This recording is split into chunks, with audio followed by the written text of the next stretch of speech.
os benefícios da Previdência Social, né? Conhecendo os benefícios da Previdência Social. O projeto é o Desmitificando o Direito, e o objetivo é oportunizar esses encontros em livraria, aqui na Livraria Saraiva, né? E em outras livrarias da rede Saraiva, esse debate, né, de a gente estar conseguindo popularizar a cultura jurídica como instrumento de cidadania. Quem está aqui do meu lado, e que eu já faço o agradecimento por ter, em nome da Defensoria Pública da União, que foi através da assessoria de imprensa que me possibilitou esse contato, é a Fernanda Ram.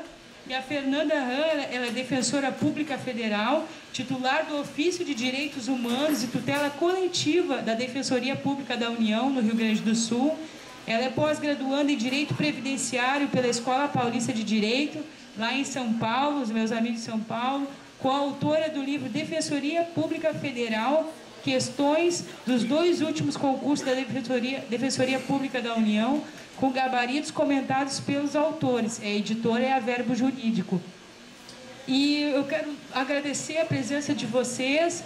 O livro de presença está passando, o certificado é entregue no final, mediante a assinatura do livro e a apresentação do documento de identidade.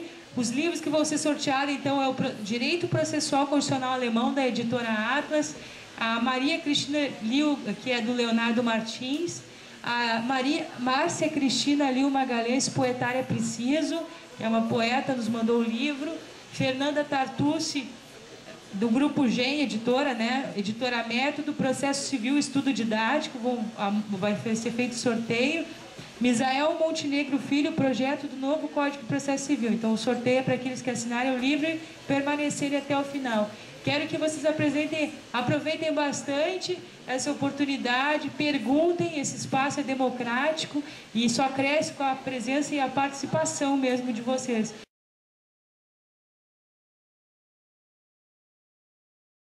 Professora Fernanda, muito obrigada por estar aqui essa noite. Vamos dar continuidade. Fiquei bem feliz com a gente, ao pouco tempo que a gente pôde conviver, já nos identificamos, vimos que tem muita coisa para ser feita e em breve a gente vai poder divulgar isso. Acho que vai ser bem interessante. Essa vai ser a primeira de muitas nessa área. A gente sabe que na faculdade falta um estímulo para o aluno estudar essa área, até para ver as oportunidades de mercado de trabalho. Então aproveitem, façam a pergunta e passo a palavra de imediato para a professora. Boa palestra aqui, obrigada.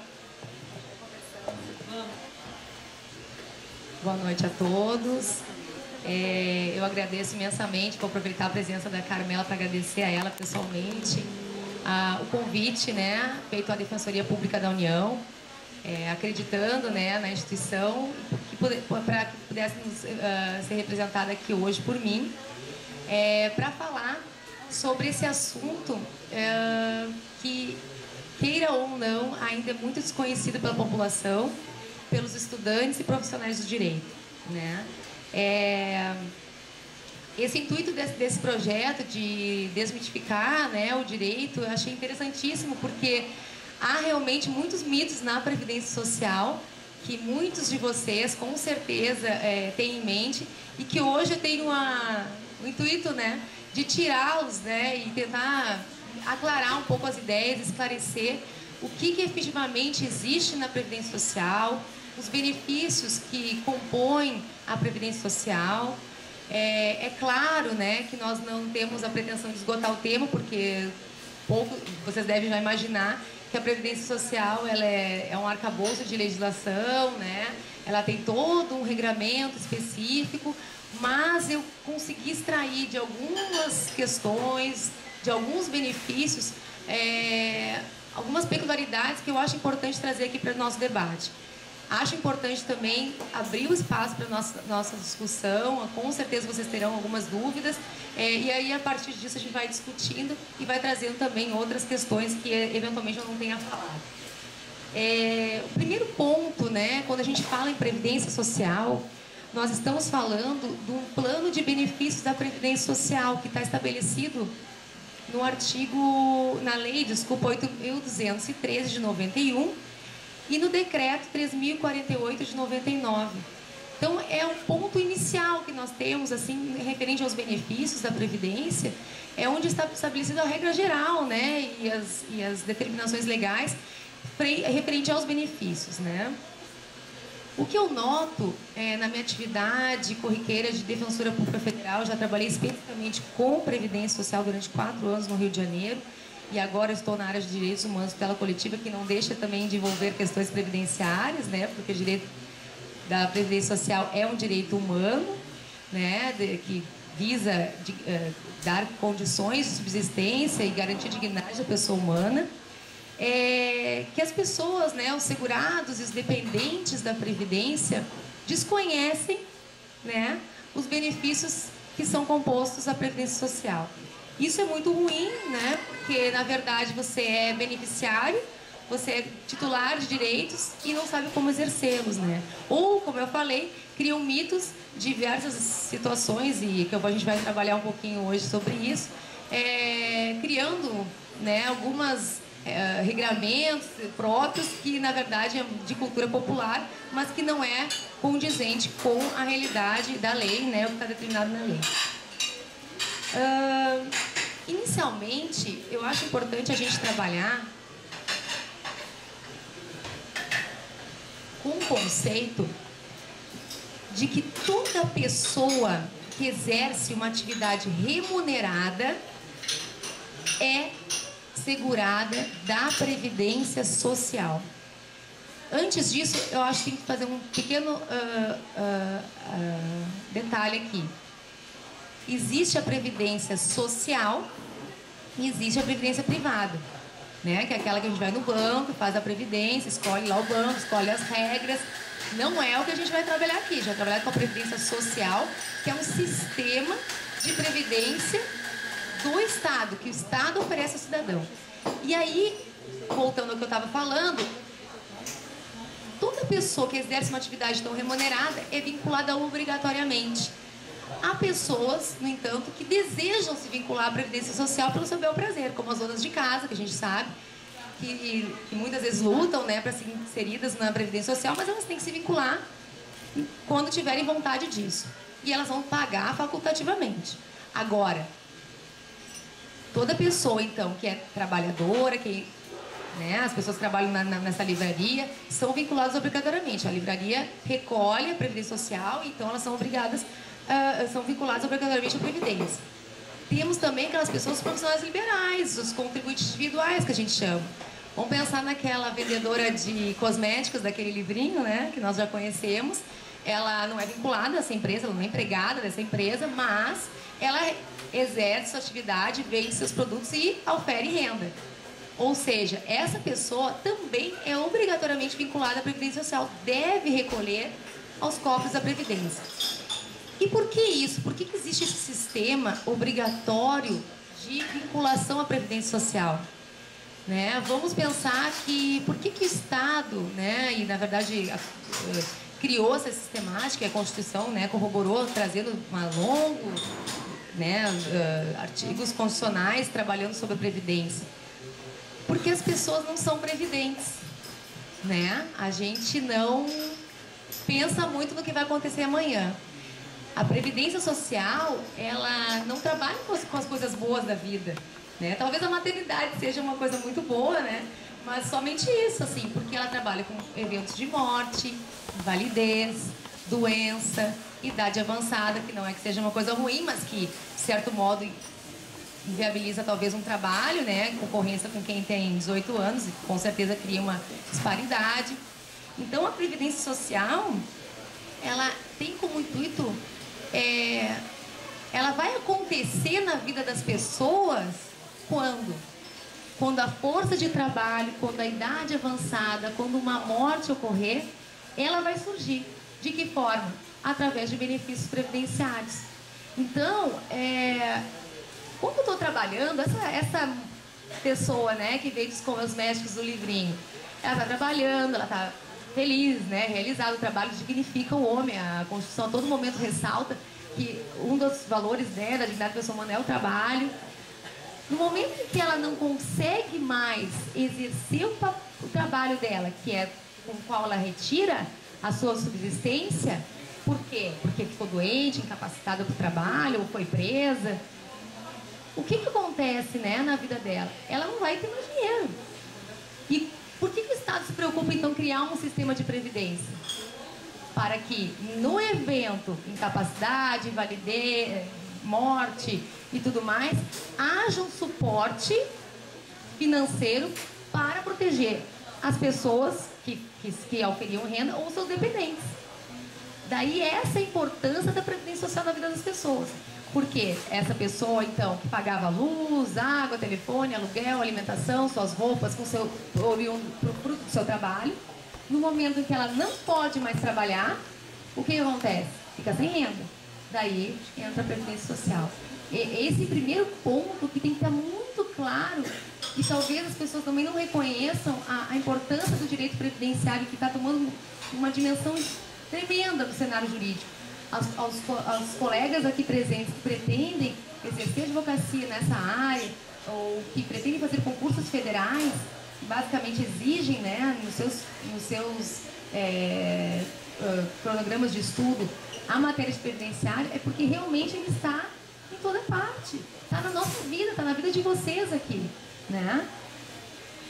Então, a nossa Constituição Federal,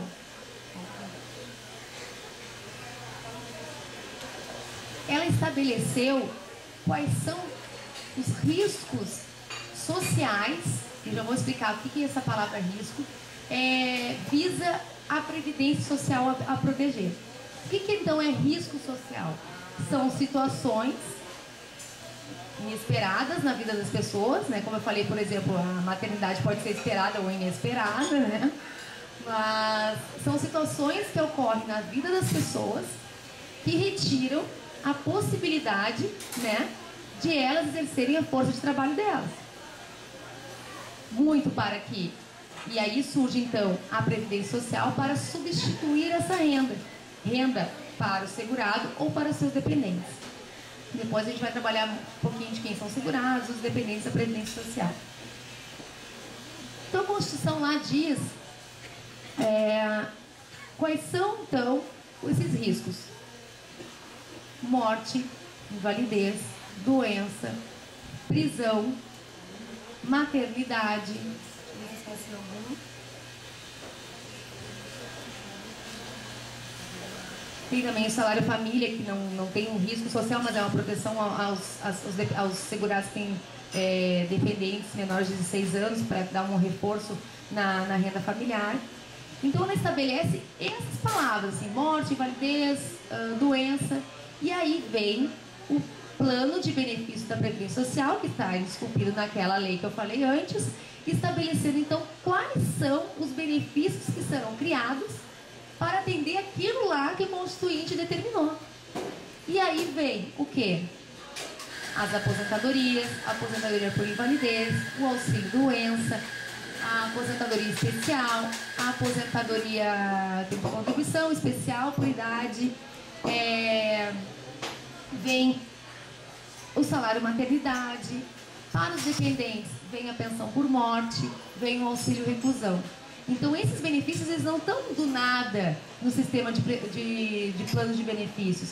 Eles estão baseados, sim, em um regramento constitucional que estabelece quais são esses benefícios que tem que ser que o legislador ordinário tinha que prever, obrigatoriamente. Então foram criados esses benefícios. A gente vai falar um pouquinho dos benefícios que eu julguei interessante a gente debater aqui. E aí, aos poucos, depois a gente vai começar, nas perguntas, a gente pode evoluir e aí falar um pouco mais de alguns detalhes que eventualmente eu não tenho comentado aqui. Mas, o intuito mesmo é a gente trazer as questões mais pontuais e neurálgicas do problema. Primeiro, vamos falar dos benefícios por incapacidade. Daí já começa um problema da lei, né? Nós temos um benefício chamado auxílio-doença. Aí chegam lá os segurados da Previdência Social, os assistidos à Defensoria, dizendo que estão doentes e que querem o benefício. Basta ser doente para receber o benefício de auxílio-doença? Não.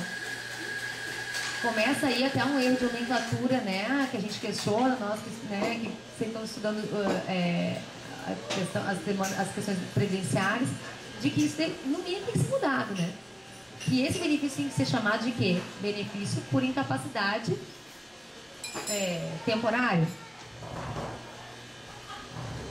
Tem um benefício por incapacidade também, que é o benefício de aposentadoria por invalidez. Qual é a diferença básica entre esses benefícios? O benefício de auxílio-doença, que na verdade não é só doença, tem que ter incapacidade, ele é um benefício que busca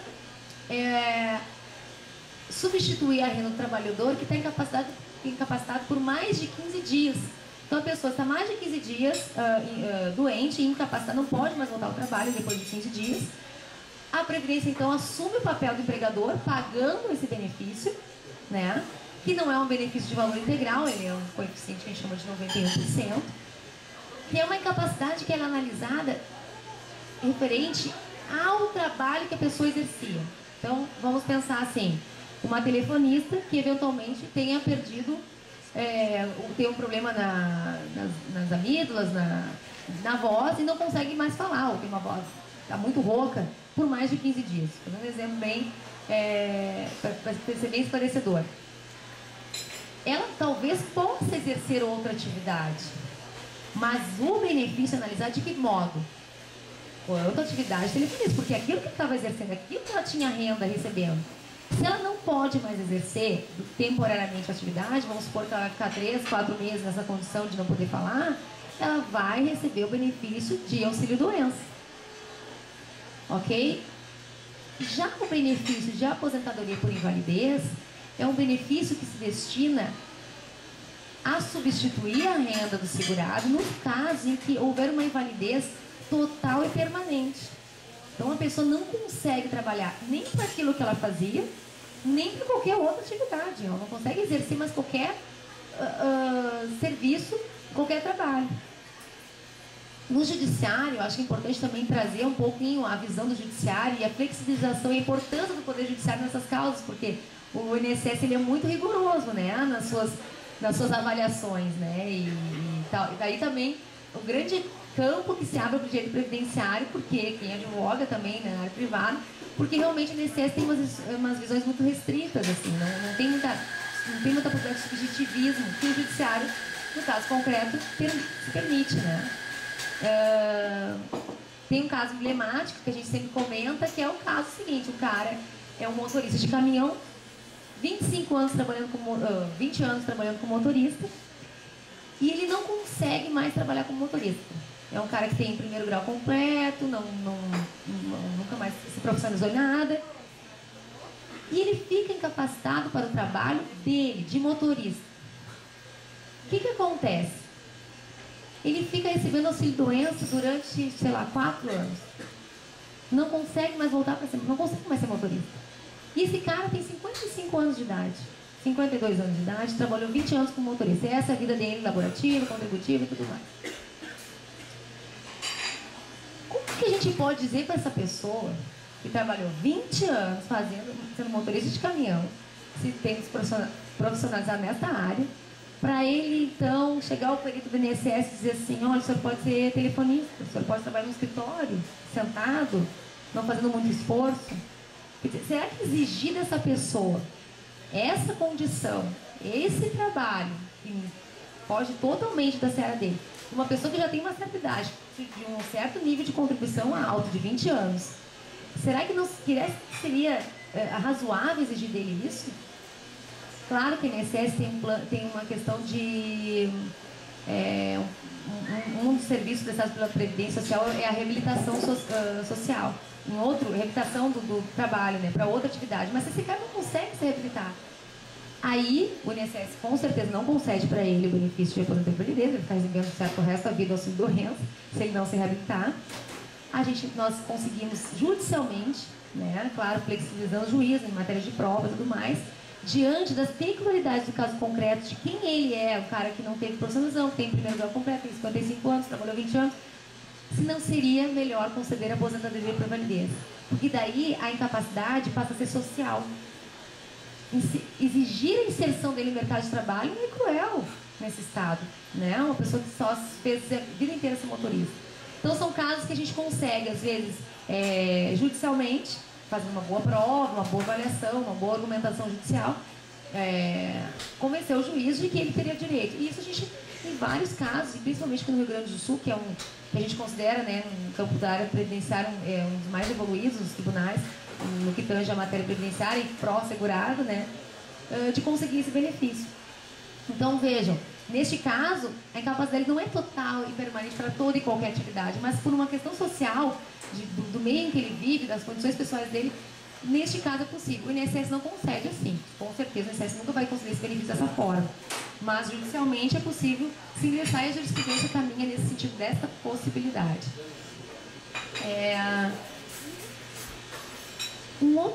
Tem um mito assim, que as pessoas têm em relação à aposentadoria por invalidez, que elas acham assim, que no momento que elas receberem a aposentadoria por invalidez, elas vão receber o resto da vida. Eu estou aposentada, nunca mais vou ser reavaliada. E não é verdade. A cada 2 anos, as seguradas são chamadas à Previdência para fazer perícias periódicas, portanto, para avaliar sua condição de incapacidade.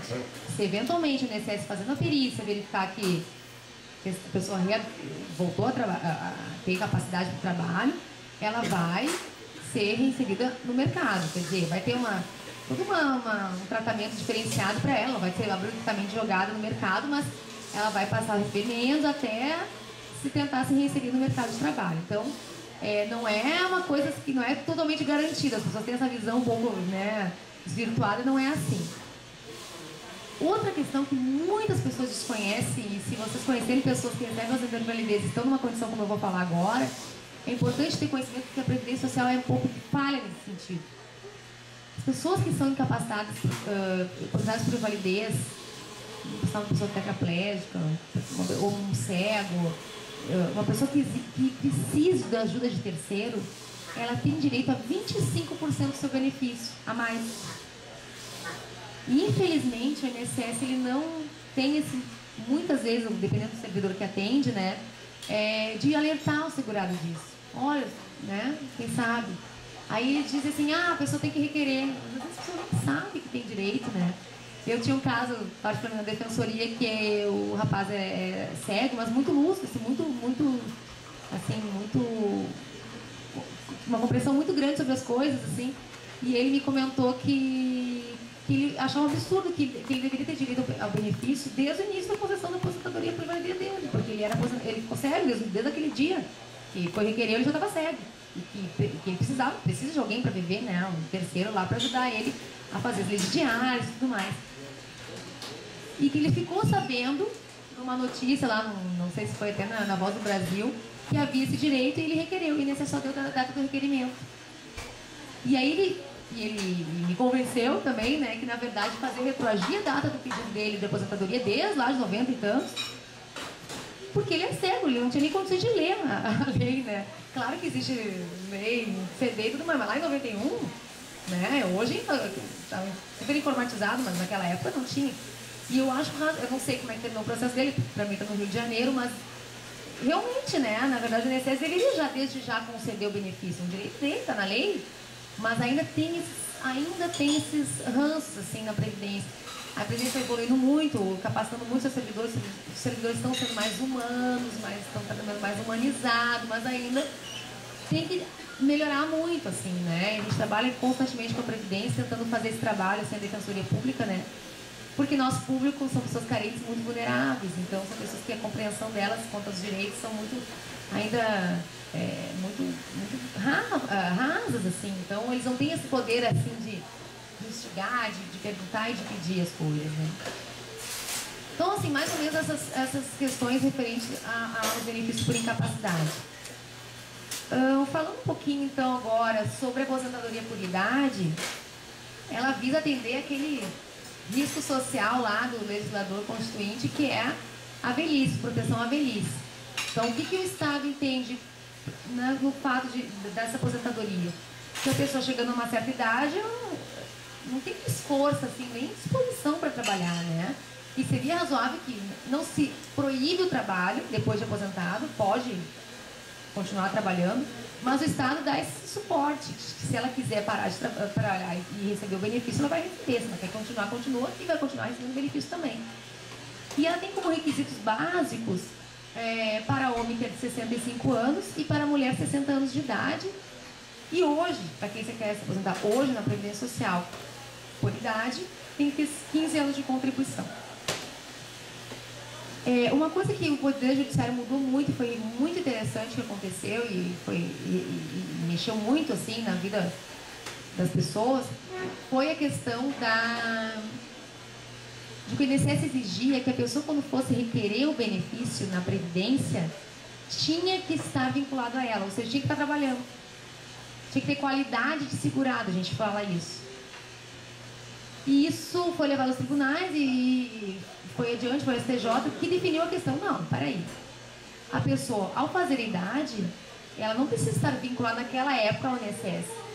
E aí eu vou dar um exemplo. Vamos pensar uma pessoa que tem uma mulher que tem 60 anos hoje, mas trabalhou de 90 a 2005.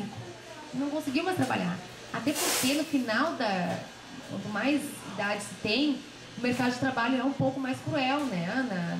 Em acolher essas pessoas, e porque a profissionalização dos jovens está mais eficaz, as pessoas estão procurando mais profissionalização e as pessoas com mais idade acabam sendo um pouco retiradas do mercado de trabalho, infelizmente, né?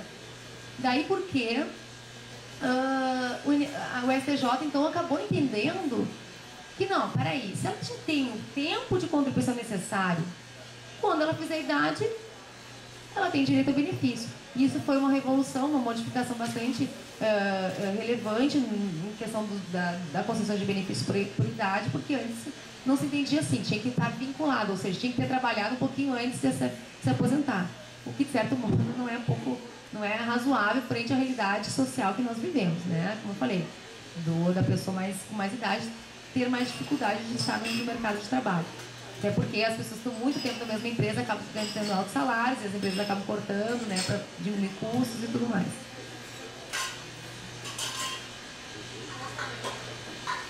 Eu vou fazer abrir assim agora um parênteses, porque também é uma coisa que as pessoas confundem muito, mais as pessoas das classes menos abastadas, assim, né, mais carentes e vulneráveis, que dizem que estão aposentadas. E quando a gente vê, elas não estão aposentadas, elas recebem um benefício assistencial da Previdência. Assistencial. É chamado de benefício de prestação continuada, que também está na Constituição, mas que é um benefício da assistência social. Só para fazer uma parte também aqui, a Seguridade Social, ela é composta de quê? Saúde, previdência e assistência. A previdência contributiva, a saúde é direito de todos nós, meu e de quem não ganha nada, e a assistência social para aqueles que realmente necessitam, têm insuficiência de recursos para sobreviver. Esse benefício assistencial, ele é vinculado à assistência social, é um outro braço da Seguridade Social. Só que quem gerencia, quem recebe a pessoa segurada na agência, quem faz toda a análise dos requisitos é a Previdência Social. Muitas vezes vocês vão ver pessoas dizendo, estou aposentada. Ela está recebendo um benefício assistencial, de prestação continuada, vinculado à lei da Previdência Social, da assistência social, desculpa. Então há um pouco essa confusão na cabecinha deles, e é um benefício que tem uma série de requisitos, assim, de critérios de renda, a família, né, o núcleo familiar tem que ser composto de 4 pessoas, no mínimo, com renda, aliás, a renda per capita familiar tem que ser de 1/4 salário mínimo. Isso também é discutido no judiciário, não vou me alongar aqui, porque é um tema que a gente podia falar a noite inteira. Que tem que provar que a família não pode sustentar. E ele é concedido para idosos com 65 anos. Então, aquele idoso que tem 65 anos, que não tem condições de trabalhar, que a família não tem condições de suportar sua renda, sua vida, sua subsistência, tem direito a esse benefício. Por isso que eles acham se aposentam por idade. Mas, na verdade, é porque eles têm que ter idade para ter esse benefício. Então, dá uma confusão, mas que não é a mesma coisa. Também tem avaliações periódicas e também um benefício destinado aos portadores de deficiência, que também vivem em situações precárias, de famílias né, de carência de recursos, os mesmos critérios. Então, esse benefício assistencial, ele não é um benefício do plano de benefícios, mas apenas ele é gerenciado, né, pela Previdência, foi delegada a Previdência Social. Por quê também? porque a Previdência Social está em todo canto do país. Basicamente, né? A gente tem agência de Previdência Social por todo lado. E já o Ministério do Desenvolvimento Social, que bate a fome, não tem agências em toda parte. Então, é uma forma de viabilizar o acesso do cidadão a esse benefício para que o órgão faça análise se é viável ou não.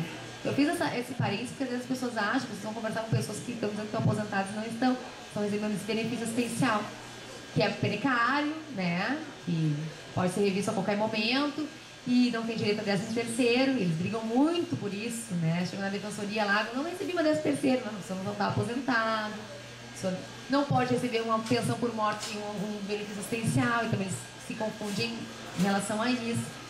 Mas é importante trazer isso porque realmente gera muita confusão e cria-se um mito também de que é um benefício da Previdência, e não é. Vou falar um pouquinho da aposentadoria por tempo de contribuição, porque com certeza muitos de vocês ouvem falar desse assunto na mídia e parentes, né, que são aposentados, cujo benefício fica bem pequenininho e a gente não sabe por quê. Então eu vou trazer para vocês mais ou menos uma explicação, tentar verbalizar de uma forma que todo mundo compreenda por que as aposentadorias por tempo de contribuição, muitas vezes, elas estão aquém do desejado pelo segurado. Antes, a aposentadoria por tempo de contribuição era calculada baseando nos 36 últimos salários da pessoa. Então, vamos fazer a média dos 36 últimos, X valor, era a aposentadoria. Em 99, veio uma mudança drástica no cálculo dos benefícios previdenciários, com a chegada do fator previdenciário, gerado fator previdenciário. E está prestes a cair, né? O governo vem acenando aí uma proposta de alteração, né? Porque acho que se viu, né? Está mais que reconhecido que realmente ele é muito prejudicial ao segurado da Previdência Social. Eu vou explicar um pouquinho por quê.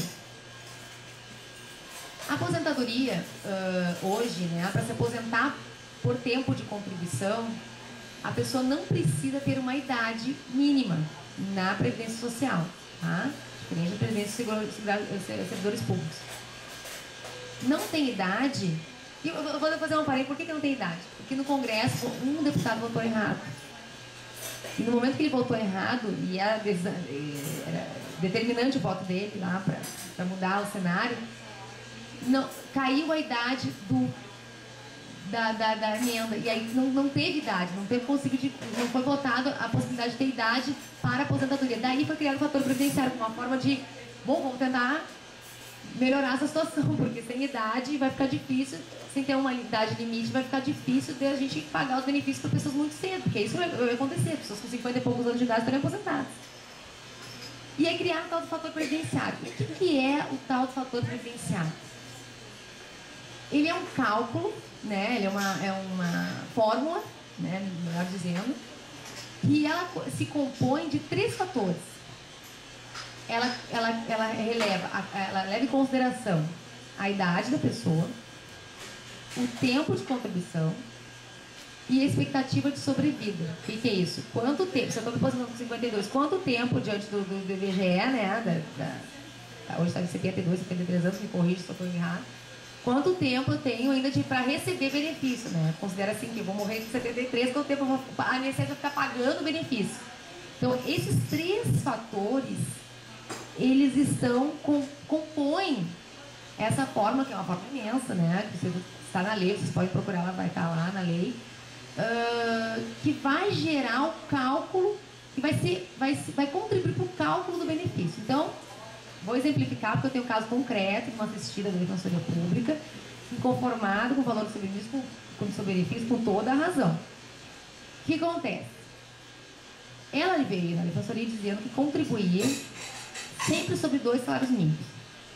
Também vou desmistificar essa questão, porque realmente isso aí não procede. A gente contribui sobre 2, não quer dizer que vai receber 2 salários mínimos no futuro. Vou explicar depois por quê. Ela veio dizendo que doutor, eu contribuí todo o tempo sobre 2 salários mínimos.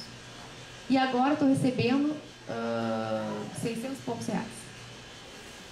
Eu analisei a carta de concessão do benefício, a gente analisa lá para ver como é que foi feito o cálculo e tudo mais.